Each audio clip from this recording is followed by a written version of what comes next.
Hi, my name is Lafaya Mitchell of the Lafaya Way. In my first segment, I gave the 4 core of the Lafaya Way to you. I did refer people to my books, which I still recommend. That especially if you want to really get to the meat of the matter of things that I'm talking about, you definitely want to purchase my book series, The Lafaya Way. But the 4 core are to find your calm is number 1, which I discussed in the last video. And today I'm going to work on concept number 2, get to the honest truth. And then there are 3 and 4, which I'll discuss at more at length in the future, but today we're going to focus on number 2.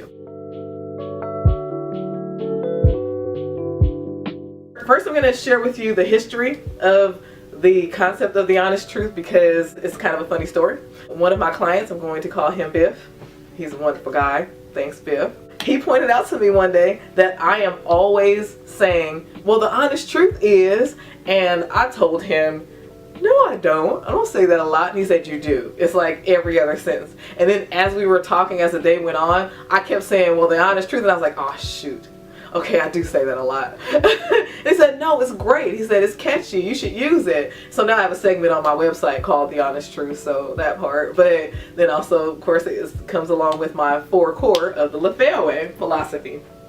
So it basically is about getting to the real, get to the real deal. Like, get to the truth about what's really going on with you and what's really going on with your child. So if you can capture that real truth, then you can come to another person without bringing all of your baggage along and causing disruptions in the way that you're interacting with them. So what do I mean by all of this? Like, how do you get there? So one way is to ask yourself, why am I responding this way?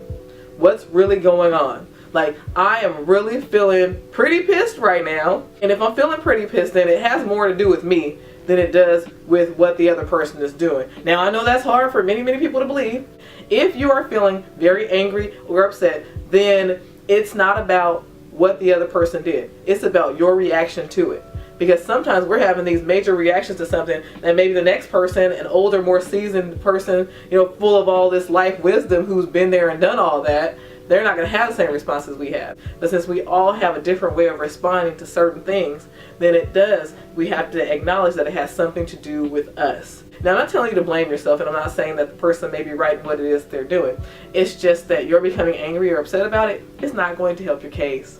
So you really want to entertain the idea of understanding that things are impacting you in a strong way, may not impact everybody, so that when you're coming to the other person, you're not coming as if they're this terrible person. Like this kid didn't clean their room, and it's such a violation to you that you're now yelling at your kid, or you're really upset with this kid, or downing them, as if your kid is thinking, oh yes, my parents, they do lots of things for me every day, but I'm just gonna go about not appreciating that at all. It's all about me frustrating them. They're not thinking that way. A lot of times it's just they're not cleaning their room because they don't want to. They don't like cleaning their room. What's the truth? Is it that they're unappreciative of everything it is you've done for them their whole lives, and that they're these terrible people who can't appreciate anything?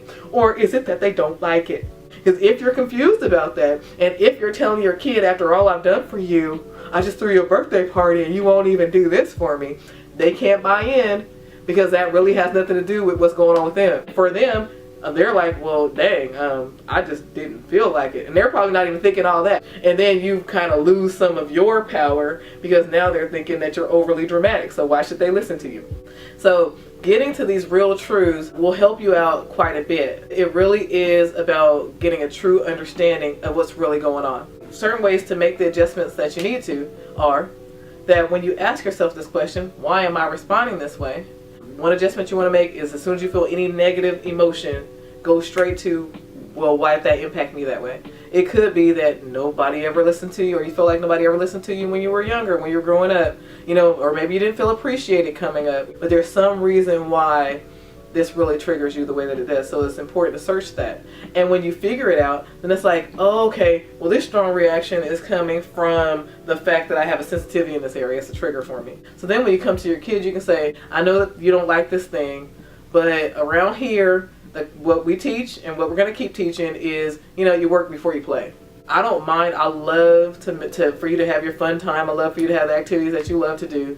but I can't allow you to engage in those if you don't work first, right? Because if I teach you that you play before you work, then when you go out there into the real world, you won't be able to make it.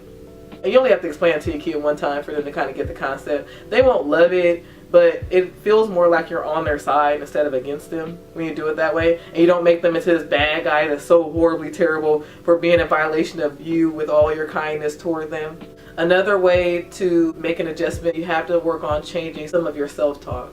When the creeper thoughts come in telling you that you're not appreciated, and sometimes it goes even deeper for parents, like you're not loved or they don't care about you even. When those kind of thoughts come in, then you can start to work on shifting that self-talk. Like, no, they love me. They just, they work against themselves, in this way. And it's my job to teach them how not to work against themselves. Because they don't want to feel like they're in trouble either. Like, I'm not interested in taking things away from them, and they're not interested in me taking things from them.